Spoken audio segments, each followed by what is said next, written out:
Hello friends, welcome to Balaji Shorthand Dictation. I am going to dictate you a passage of 500 words from English Shorthand magazine at the speed of 120 words per minute. So be ready for a dictation.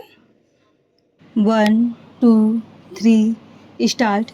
Being aggrieved by the order passed by the High Court in its revisional jurisdiction and issuing certain directions, appellants have come up before this court. The appellants herein are the original plaintiffs and the legal representatives of one of the original plaintiffs. First three appellants are the original plaintiffs, while the other three are the legal representatives of one Vijay Kumar, who was the original plaintiff number 2.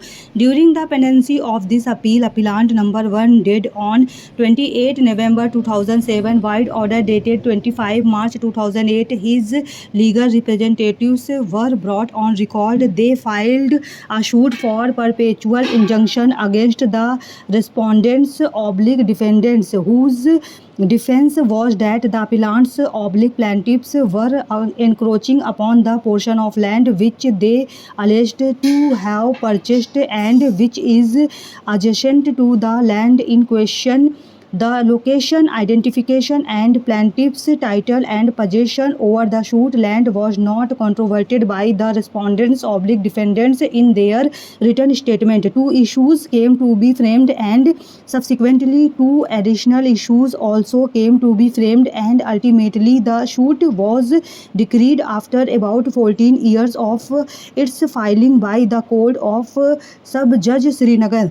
Admittedly, this judgment had become final since no appeal was filed against this judgment. However, since the respondents/defendants did not obey the terms of the decree and did not allow the appellants/plaintiffs to fence the land which was in their possession, execution application was filed in March 1987 for issuing directions to the respondents/defendants to comply with the terms of decree dated 18/10/1984.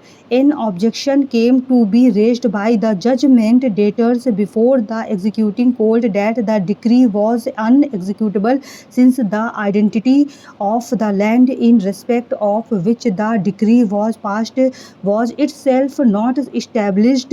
This objection was upheld by the executing court by its order dated 21st June 1988. Against this order, a revision petition was filed by the appellants herein before the High Court. Wide revision number 153 of 1988. The revision stood allowed by the High Court by its judgment dated 25 August 1998, whereby the order of the executing court was set aside and the executing court was directed to proceed with the execution of the decree.